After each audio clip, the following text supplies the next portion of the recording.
Hola, ¿qué tal? Qué gusto, soy María Scherer y bueno, creo que inevitablemente vamos a dedicar varios programas a hablar sobre la reforma electoral del presidente López Obrador.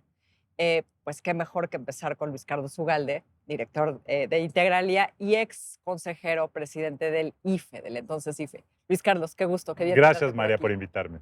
A ver, Luis Carlos, creo que la pregunta del millón, ¿no? Que no se entiende porque lo que está pasando no es racional, pero ¿por qué un partido que lo ha ganado todo, ¿no? Que pasó de tener 0 a 22 estados la presidencia de la República, ¿no? Que las reglas del juego que teníamos le ha permitido crecer de una manera sin precedente para un partido político en México, quiere cambiar la jugada?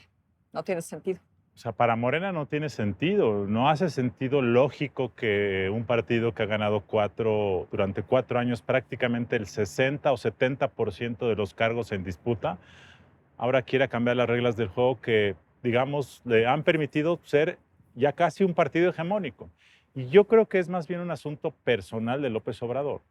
Yo creo que López Obrador está buscando tres cosas con esta reforma electoral. Uno es mantener vivo lo que yo considero es un mito fundacional, que es la idea de que él ha estado luchando contra los dinosaurios del neoconservadurismo que le hicieron fraudes en esa búsqueda de la presidencia en 2006 y 2012, y que no puede, digamos, apagar ese mito. Y la única manera de mantener vivo este mito es decir que aunque él ya ganó, que fue a pesar del INE, es decir, él jamás dice fue por el INE, fue a pesar del INE que le quiso hacer trampa en 2018, él dice eso, Ujú. pero es mantener ese mito y entonces decir, el INE quiere seguirme bloqueando, ya están preparando el fraude de 2024, eso lo ha dicho. Entonces, yo creo que esa es una parte de mantener un mito, un enemigo que hay que darle vida. Ujú. La segunda yo creo que tiene que ver con algo que él hace en general con todos los órganos independientes o autónomos, que es Ujú. decir, son innecesarios, son una creación neoliberal, son órganos tecnocráticos, ¿para qué sirven? Son muy onerosos y es parte de su narrativa. Y la tercera, no me animo a decir que ese es el objetivo, pero muchos creen que sí es el objetivo, es tratar de eliminar cualquier riesgo de que la 4T se perpetúe en el poder por 30 años. Para López Obrador, esta obsesión de ser parte de la historia requiere que su gobierno de Morena permanezca ahí varias décadas. No puede estar dispuesto a que un partido de oposición le gane, porque ellos están o él está en una posición cuasi divina de la historia nacional. Esa podría ser la tercera causa, acallar cualquier riesgo de que el INE pudiese arbitrar una elección y perder. Ahora, por esto del mito y siguiendo lo que dices, si él ganó y cobró fuerza, entre otras cosas, por la forma en que ganó, ¿no? Con una legitimidad absoluta, ¿por qué le quitaría eso a su sucesor? ¿Por qué le quitaría el? La legitimidad. Claro, yo no lo entiendo. O sea, yo creo que hoy lo más probable es que Morena retenga la presidencia. Eso es lo que se ven en los números. Eso puede cambiar, por Hasta hoy es. supuesto, Ajá. de tal forma que me parece que Morena puede competir. Pero lo que sí parece raro es que a pesar de que las reglas lo benefician, a pesar de que el estado de ánimo de la gente lo beneficia, quiere cambiar esto para que se genere una enorme duda, perder legitimidad de ir a la competencia en 2024. Yo creo que En es algo, perjuicio de quien lo suceda. así es, yo creo que es algo así. Entonces yo no lo puedo entender más que como la idea de mantener vivo un mito o la idea de pues mantener eso. No entiendo otra racionalidad, me parece que es un balazo. Y esto me lleva a otra cosa. Yo creo que él perdiendo la votación, es decir, si se la rechazan en el Congreso, y creo que es lo más probable que ocurra, él sí puede usar ese pretexto para decir, me están bloqueando, el fraude de 2024 es una posibilidad, y entonces mantener la narrativa de que hay que estar pendientes de que los conservadores nos están queriendo bloquear el futuro. Del contenido, de todo el contenido de la reforma, dime las 2 o 3 cosas que más te preocupan. Hay tres cosas que más me preocupan son, uno, esta idea de que el pueblo debe votar por los consejeros electorales. Ujú, y lo explico brevemente. ujú, Es prácticamente como si López Obrador nombrara a los consejeros. ¿Por qué? Porque la propuesta dice que el gobierno va a nominar 20, el Congreso va a nominar 20 candidatos y el Poder Judicial 20. Van a ser 60. Y esos 60 van a salir a hacer campaña. Y los que sean más votados de esos 60 van a ser consejeros. Ahora, el presidente va a nombrar 20 personas con las que simpatiza, obviamente. obviamente. El Congreso tiene mayoría de Morena, entonces va a tener, digamos, el mayor porcentaje de candidatos de Morena. De tal forma que de los 60, un buen porcentaje van a ser gente activistas obradoristas. Es muy probable que entonces quienes tengan más recursos políticos, más recursos económicos, más recursos de movilización, sean las gentes cercanas a los candidatos de López Obrador. De forma que si tú pones a competir esos 60, los que van a ganar son aquellos que serán apoyados por gobernadores de Morena, por sindicatos Afines. oficialistas Ujú, y por gente que tenga recursos. Entonces, ¿quiénes van a ser los nuevos consejeros del INE? Personas cercanas al gobierno y al presidente. O sea, cercanas quiere decir que le van a actuar como él quiere que actúe. Eso es el primer problema que le veo. El segundo ujú. problema que le veo es que el INE va a dejar de tener el control para elaborar el padrón electoral. Y el padrón electoral es la base para saber quién vota y quién no vota. No sabemos a quién se lo van a dar, pero quitárselo al INE puede significar dárselo a la Secretaría de Gobernación. Y eso significa un gran problema. La tercera cosa que me preocupa mucho es que se elimina la base geográfica electoral del país. Hoy hay 300 distritos en donde se eligen diputados. Con la nueva propuesta, los diputados se van a elegir a nivel estatal y entonces toda la geografía en la cual se organiza las elecciones se desaparece y con ella desaparece el servicio civil de carrera del INE, o sea, las personas que trabajan ahí desde hace 30 años y que son los que dan las credenciales del elector, son los que eh, instalan casillas, son los que realmente operan al INE. Ujú, Eso se desaparece. Y finalmente, la última cosa que me preocupa es la de que se elimine el financiamiento público a los partidos en sí. años no electorales. Eso en los hechos, María, significa pues, que vamos a extinguir a los partidos y sobrevivirá seguramente el partido oficial, como ocurría en los años 60 y 70 del siglo XX, donde el único partido real era el PRI, porque tenía recursos en especie del gobierno. A mí no Tenía me todos gusta los ese. recursos, sí. Sí. Oye, y otra cosa que has explicado, ¿no? Que también me parece a mí gravísima, cómo esta reforma acabaría por romper el vínculo entre legislador y elector, que además es un vínculo que no está suficientemente sólido, ¿no? Así Yo creo es. que al día de hoy no es un vínculo realmente, ¿no? Estaba en proceso de construcción y ahora eso lo eliminaría.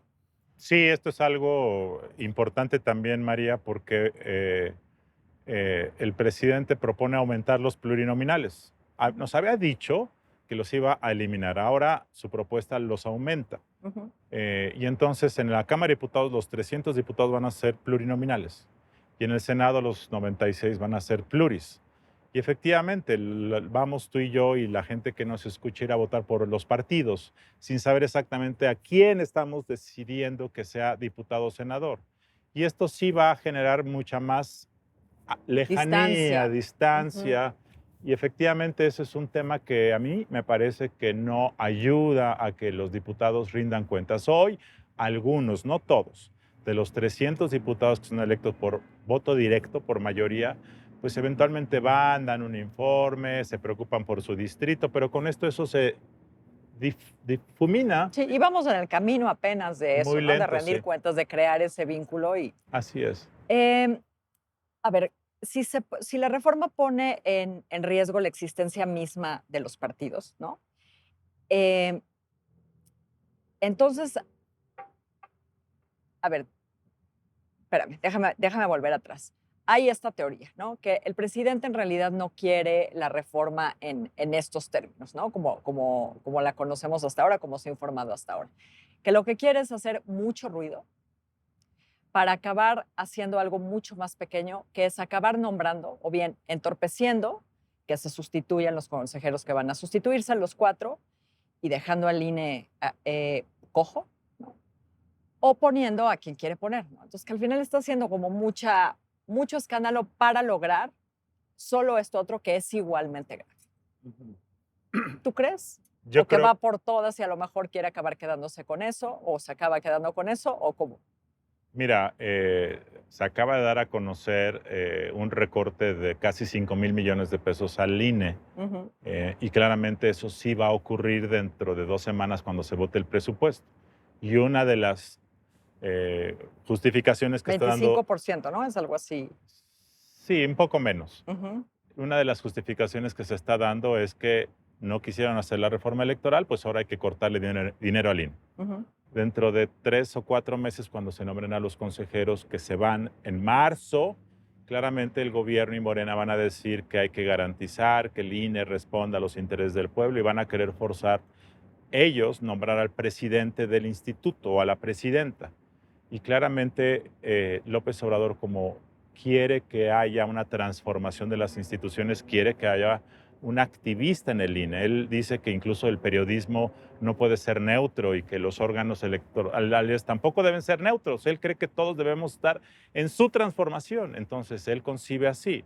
Si tú metes a un activista como presidenta o presidente del INE, vas a generar un tema muy grave, porque el INE tiene una rutina legal que cumplir. Y para el presidente cumplir rutinas legales es como ser cómplice del statu quo y entonces no estar a favor de la transformación. Pues este presidente o presidenta del INE, si fuera del gusto de López Obrador, podría generar una implosión. O sea, empezar a pedir que el INE haga cosas que no le corresponden, empezar a hacer pronunciamientos políticos, y eso sí puede generar una crisis institucional hacia 2024. Ahora, si no puede hacerlo porque se requiere el voto de mayoría calificada para nombrar a los 4 consejeros, o sea, todos los partidos deben estar de acuerdo, lo que sí puede es querer nombrar de los 4 a 2 de ellos, aunque no sea el presidente. Entonces va a ser un proceso muy desgastante. Y entonces una de las posibles salidas de esto es que digan, pues si yo no voy a poner al presidente, mejor no nombramos a nadie. Y entonces que no se haga la convocatoria y el INE se quede, de tener 11, se quede solo con 7 consejeros, Ujú. y esto puede ser el resultado. Muchos piensan que a lo mejor ese es el menos malo de los resultados, pero es una cosa que va a dañar al instituto, porque la idea de que el instituto, digamos, esté descabezado, pues le daña mucho moralmente al instituto. A ver, es que buena parte de lo que se lee, ¿no? De los análisis, de las notas periodísticas, coinciden en que va a ser muy difícil que pase la reforma, ¿no? Ujú. En los términos del presidente, por lo menos, ¿no? Porque hay más coincidencias, ahorita hablamos de eso, pero hay alguna, ¿no? Nada más, son muy pocas. Es una, ¿no? El voto electrónico, en lo Sí. que coinciden todos los partidos. Entonces, quitando eso, en estos términos es imposible. Entonces, parece que lo lógico es, no se puede, no se saca adelante la reforma y entonces sucede esto otro. Sí, por supuesto. Digamos, tú dices que de la reforma solamente se aprueba esta parte de los consejeros. Pues sí, es un resultado posible, claro. Ahora, yo creo que efectivamente cuando llegue la elección de los consejeros, qué tan unificada estará la oposición, pues depende. A lo mejor resistir el voto de esta reforma en noviembre, diciembre, es tan desgastante que llega marzo y entonces alguno de los partidos está dispuesto a negociar con el gobierno. O yo dos o tú dos, ¿no? Como decías, el gobierno Sí. querrá dos, Es ¿no? un riesgo, por supuesto que es un riesgo, y es un riesgo muy, muy, muy complicado. Ahora, perdón que diga esto, María, esto no significa que en el pasado no hayan ocurrido cosas iguales. En el pasado, los partidos siempre han querido Controlar. repartirse el nombramiento de los consejeros. Y entonces, sí es cierto que desde los años 90 se ha partidizado el nombramiento. Esto no es nada nuevo. Pero lo que es diferente es que Morena busca personajes que sean activistas abiertamente. Y eso puede ser muy dañino, porque la gente que nos ve, que cuestiona el pasado del INE, puede tener razón en decir, ¿y qué lo hace el PRI? ¿Y cómo hace el PAN y el PRD? Este ha sido un riesgo. Yo lo he dicho y yo lo he comentado. Es un problema, pero creo que la forma como Morena puede querer un activista, lo hemos visto en otras instituciones de gobierno, puede ser muy dañino. Ah, la CNDH. Sí, el asunto es que debía ser es ciudadano, ¿no? Un órgano ciudadano, luego se pasó a ser otra cosa, que es más lo que tú dices. y la idea era que recuperara ese carácter, ¿no? Absolutamente ciudadano, no es que, como dices, no haya sucedido, ¿no? Pero la idea era volver a lo que debía ser. Por cierto, déjame decirte que en 2020 todos los partidos se pusieron de acuerdo y de los finalistas, eran cuatro quintetas de finalistas, le dijeron a Morena, tú escoge de estas quintetas quién quieres que vaya. Y Morena, Mario Delgado era el coordinador de los diputados, eligió. Y esos 4 que él eligió fueron los que fueron votados en el Pleno de Diputados por todos los partidos y son los que quedaron. Y a pesar de que Morena, digamos, fue la que eligió de los finalistas, Morena sigue cuestionando al INE. Entonces, ya participó en una elección de consejeros, 4, ahora va a participar en la segunda de 4. Si se siguiera ese método de que de los finalistas Morena dice quién es el mejor, creo que podría ser bueno, pero se debe respetar la forma como se hace todo el procedimiento, en donde se hace una convocatoria, se reciben propuestas, se les hace un examen escrito, se les hace una entrevista y luego se elige. Si eso funciona bien, podría funcionar bien este proceso. Pues sí, sería menos desgastante y menos riesgoso que el escenario que describías. Bueno, Luis Carlos, y para terminar, ¿no? Con la coincidencia, el voto electrónico, ¿no? Lo que les parece bien a todos los partidos. Bueno, el voto electrónico es una muy buena propuesta. Ahora, no es una propuesta urgente, pero claramente si la reforma electoral fuera vamos a hacer el voto electrónico nada más, pues qué bueno que haya. Y hay otras cosas buenas de la propuesta de López Obrador. Por ejemplo, reducir el número del tamaño de los congresos locales, acotar el tamaño de los ayuntamientos en cuanto a las regidurías que tienen. A mí incluso me gusta la idea de que el INE organice todas las elecciones del país, la idea de quizá evaluar si los tribunales electorales estatales deben seguir existiendo, me parece que es una buena reflexión. Eh, si saliera esto está muy bien. Ahora, para el presidente el tema nodal es el tema del INE, porque es el tema fundamental en su narrativa. Entonces, no creo que él esté dispuesto a que solamente el otro salga. Ahora, tomando en cuenta el clima del país, creo yo que el voto electrónico no es un asunto que nos vaya a resolver los grandes problemas. Es decir, los próximos 10 o 15 años sería bueno, reduciría costos, pero no creo que sea el tema nodal de los problemas del país. Correcto. Luis Carlos, te agradezco Gracias, muchísimo. María. Gracias a ti. Gracias a ustedes, sobre todo siempre. Yo soy María Scherer. Nos vemos aquí el martes que viene. Que estén muy bien.